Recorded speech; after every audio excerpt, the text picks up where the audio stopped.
Salut, c'est Chris, bienvenue sur Astrofécon et nous allons voir et découvrir les pires fakes d'ingénieurs, tels que celui-là ou même celui-là, bref, ceux qui peuvent vous coûter la vie et vous allez comprendre pourquoi.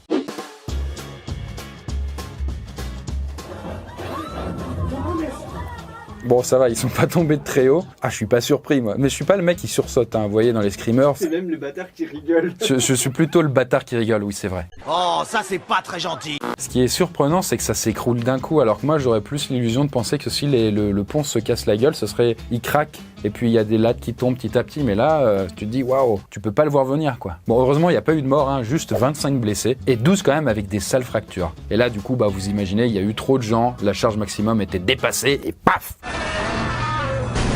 Surtout que c'était une inauguration du pont, c'était son premier jour. Après, il en existe aussi d'autres plus impressionnants hein, qui subissent un peu ce sort-là, comme par exemple le Tacoma Bridge. Ça, je connaissais, ouais, c'est impressionnant quoi. Et je crois que c'est à cause d'un effet de résonance avec le vent justement que ça produit ça.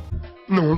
Bah non, bah autant pour moi en fait, non, c'était pas du tout ça quoi. Apparemment c'est une intox. Bon, c'est un peu inexact plutôt. Le pont a été inauguré en 1940 et c'est 3 mois après qu'il s'est cassé la gueule. Bon, alors la résonance du coup, qu'est-ce que c'est? C'est en fait quand quelque chose vibre à une certaine fréquence et qu'il y a quelque chose d'autre par-dessus qui vient à la même fréquence, bah ça fait vibrer d'autant plus. Vous voyez, un peu comme une balançoire. Vous poussez, vous poussez, vous poussez, et puis ça fait des oscillations de plus en plus fortes. Mais sauf que c'est pas ça, c'était pas ça. En fait non, c'était à cause de la forme du pont. Et donc du coup, ça a créé des vortex avec le vent dessus et dessous. Et ça l'aurait fait se casser la tronche. Alors attendez, qu'est-ce qui se casse la gueule là? Waouh!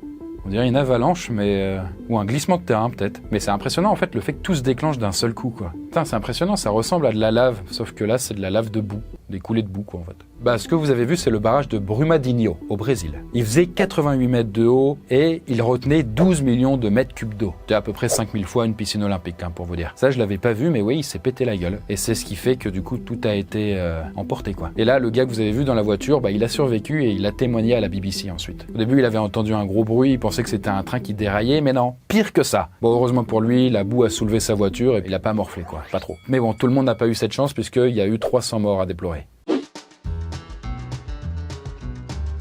Chris, du coup, est-ce que tu arrives à voir le problème avec ce bâtiment-là?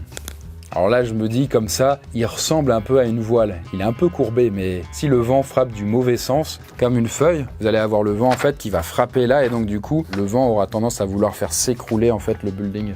C'est ça que je pense. Vous vous trompez.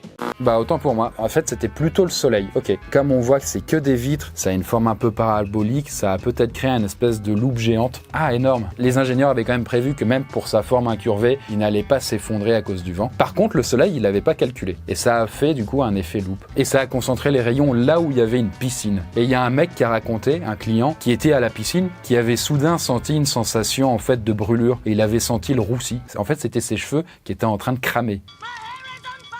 Voilà, l'instant d'après, il avait senti la même chose au niveau de ses jambes. Et il comprenait pas pourquoi, parce qu'autour de lui, il y avait rien de spécial. Mais en fait, si, c'était cet hôtel qui était à l'origine de ça. Et d'ailleurs, c'était si chaud que c'était capable de faire fondre des sacs plastiques. C'est incroyable. Après, pour la suite de l'histoire, je sais pas qu'est-ce qu'ils ont fait. Hein. Je pense pas qu'ils l'ont détruit, hein, ça coûtait trop cher. Après, peut-être qu'ils ont mis un revêtement sur les vitres. Peut-être que justement, ils ont déplacé la piscine. Je sais pas. Qu'est-ce que c'est ? Ok, je vois des trucs qui se déversent là.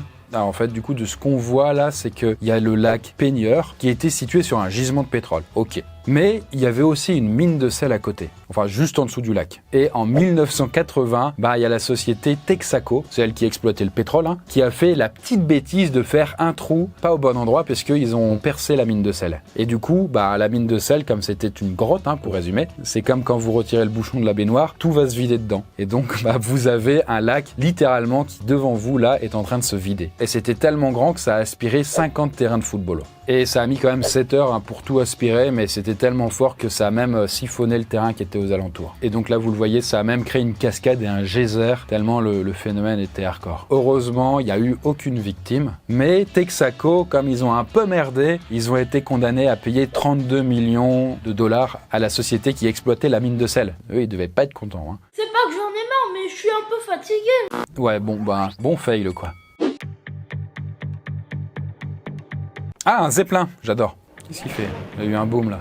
Ah, C'est ce qui a mis un peu, je suppose, une fin un peu dramatique du coup à cette belle technologie des dirigeables. Ok, là on voit les gens qui courent. Ouais, ça doit être impressionnant, hein. Surtout que faut vraiment vous dire, les dirigeables c'est gigantesque, hein, parce que ça doit stocker énormément d'hydrogène, en l'occurrence là c'était, pour que ça puisse voler, être plus léger que l'air plutôt. Donc c'est vraiment une méga baleine en fait dans le ciel. Et là, bah ok, bah, ça s'est passé en 1937, et à cette époque-là, bah, on traverse l'océan par dirigeable. Ça mettait 3 jours, à peu près 60 heures, et c'était plutôt pour les gens un peu fortunés. Parce que ça vous coûtait à peu près 10 000 € actuels, si on corrige l'inflation. Je possède des thunes.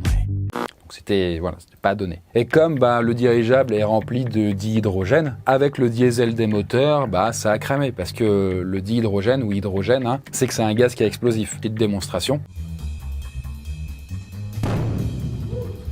Bon, en tout cas, cet accident dramatique avait fait 35 morts sur à peu près la centaine d'occupants. En tout cas, voilà, c'était un beau fail d'ingénierie puisque le dirigeable a brûlé en l'espace de 34 secondes. C'était très rapide, hein, c'était un feu de paille. Et du coup, ça a été l'événement marquant qui a un peu donné envie aux gens de passer plutôt aux avions et d'oublier les dirigeables. Dommage, hein, d'une certaine manière, parce que de toute façon, chaque technologie a ses risques, hein, j'ai envie de me dire. Donc, un gros fail. Hein, Bon, très bien. Alors là, vous voyez ce qui ressemble à une station spatiale. Okay. Et là, du coup, vous avez une petite démo visuelle de ce qui se passe en fait quand ça rentre dans l'atmosphère. Bon bah, clairement, ça se transforme en étoile filante. Hein. Une étoile filante dans mon champ de vision. Ça me fait penser du coup à la scène qui est mythique hein, dans le film Gravity, où il y a le vaisseau spatial justement qui rentre dans l'atmosphère et qui se disloque en plein de morceaux. Bon bah, ok, ce que vous voyez là en fait, c'est l'ancêtre de l'ISS. Vous savez, la Station Spatiale Internationale. Et ça s'appelait Skylab. Et Skylab, qu'est-ce que c'était? C'était un étage de la fusée Saturn V qu'ils ont réutilisé pour en faire un vaisseau justement. Et Saturn V, c'est celle-là qui est allée sur la Lune. C'est quand même marrant. Mais ça date hein, maintenant, c'était en 1973. C'était presque il y a 50 ans hein, quand même, putain. Il n'y avait pas Internet et tout ça à l'époque, c'est quand même ouf de se dire qu'ils ont réussi hein, d'ailleurs. Et puis quelques années plus tard, en fait, du coup, naturellement, Skylab commence à descendre, il retombe lentement en fait sur la Terre, et donc c'est pour ça qu'on a besoin de le rehausser, de lui donner une pichenette pour qu'il remonte. Sauf que il y a eu une couille et donc du coup ça a pas pu se faire, et ça fait que lui, il a commencé à gratter l'atmosphère, et là, littéralement, ensuite, il est rentré dedans et ça s'est transformé en boule de feu. Et ça a été quand même clairement incontrôlé parce que du coup, il y a pas mal de débris qui sont venus se cracher directement en Australie. Alors que normalement, c'est plutôt dans l'océan. Hein. Mais bon, il n'y a pas eu de victimes. Et puis l'ISS qu'on connaît maintenant, hein, elle a commencé que 20 ans plus tard. C'est un fail évidemment, mais en même temps, on parle quand même d'aérospatial et pas un domaine facile. Voilà, qu'est-ce qui s'est passé là? Ah ouais, ça s'est cassé la gueule. Bon là voilà, vous avez l'aéroport Charles de Gaulle, c'était en 2004, il y a presque 20 ans. Et comment c'est apparu? Un matin, il y a eu des craquements et des fissures qui sont apparues sur le toit. Et tout s'est effondré quelques minutes plus tard, ça a fait 4 morts et 7 blessés. C'est quand même dommage que ça ait manqué de solidité, puisque quand même le bâtiment avait coûté 750 millions d'euros.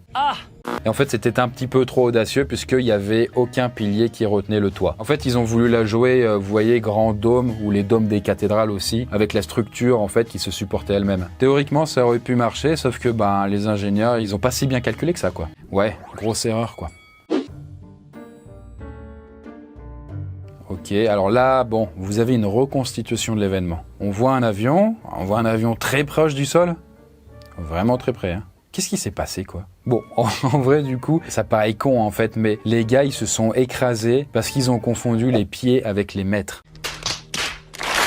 Vous savez, les pieds, on compte ça, du coup, chez les Américains, notamment. La boulette, c'était qu'ils devaient se trouver à 1500 mètres d'altitude. Donc là, ok. Donc ça représente à peu près 5000 pieds. Sauf que le pilote, il a mal lu. Il croyait qu'il était à 1500 pieds. Et donc, du coup, il a descendu. Non, il a monté. Non, attends, je m'embrouille. Est-ce que le monde il est à l'envers ou c'est moi qui est à l'envers? Et le pilote, lui, il a cru qu'il devait être à 1500 pieds au lieu de 5000 pieds. Alors qu'il devait bien être à 5000, alors qu'il était à 1500. Des mètres, hein, pas des pieds.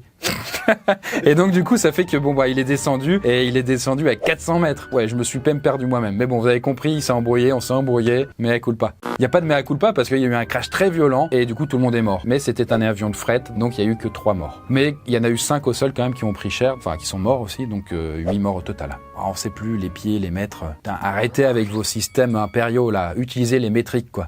Et bien voilà pour ces fails. S'il y en a d'autres qui vous viennent en tête, dites-les moi. Si vous voulez avoir d'autres épisodes, dites-le moi aussi. En tout cas, c'est vrai que là, du coup, quand on fait un focus sur les erreurs, on se dit que bon, bah voilà, il y a des manchots et tout. Mais en vrai, bah, faire des bêtises, se tromper, c'est inhérent à toute technologie et toute avancée, quoi. Et comme disait Elon Musk, si vous n'échouez pas assez, c'est que vous n'êtes pas assez innovant. Voilà, tout est dit. Sur ce, moi, je vous dis à la prochaine vidéo.